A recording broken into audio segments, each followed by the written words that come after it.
Welcome viewers, Dr. J.W. Ayoub, Theologist. I've come back to the series Covert Narcissism. I've taken the gender out of it. I've had a few females contact me and say, well, does this apply to males as well?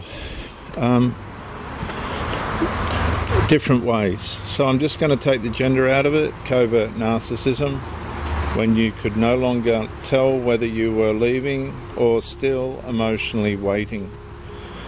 Because at first distance looked like progress, less contact, less explaining, less emotional exposure.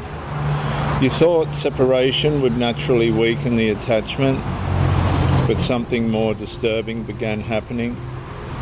The relationship became quieter externally, while remaining active inside the nervous system.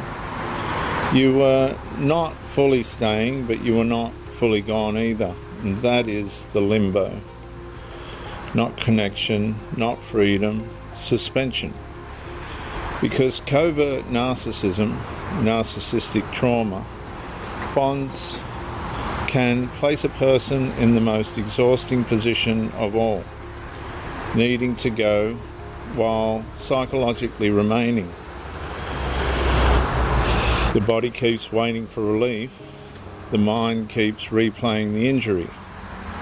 The attachment keeps searching for the version of them that once made the suffering feel worth enduring. And slowly the nervous system becomes trapped between two forms of pain.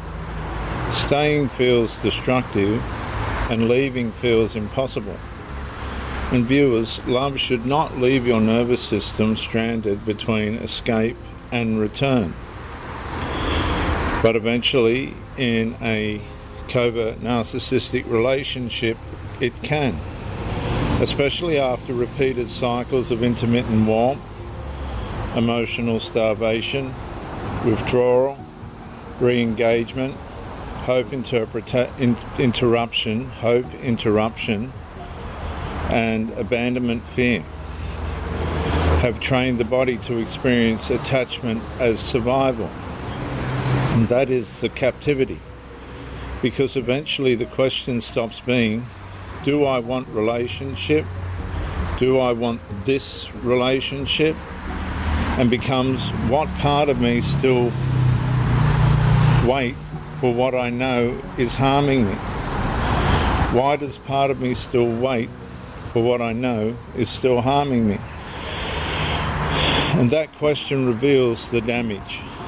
The trauma bond does not only make people miss the relationship, it makes them miss the relief that arrived after the pain.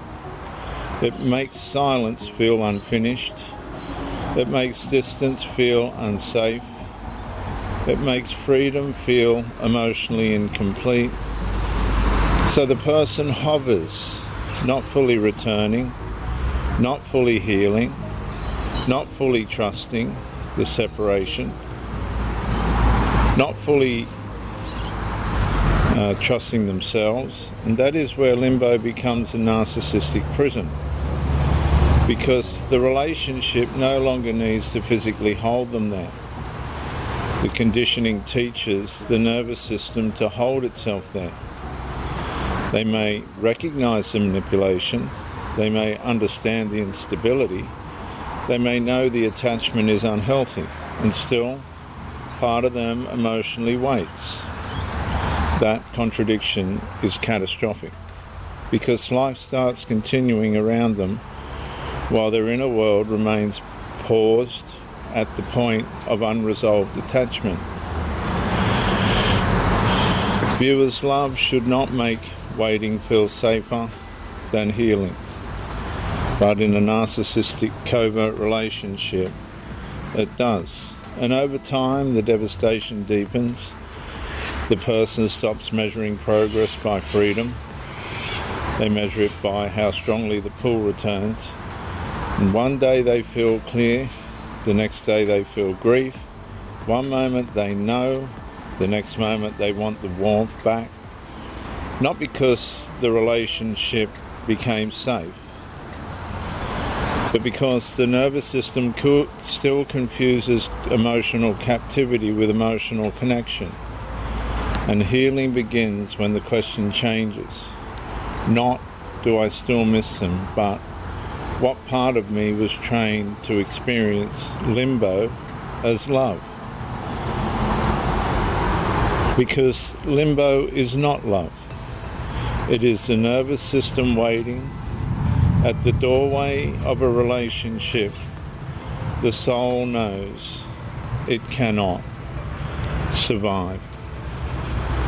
I'm Dr. J.W. Ayoub, Theologist. Like, subscribe, comment to educate me, share to help somebody else.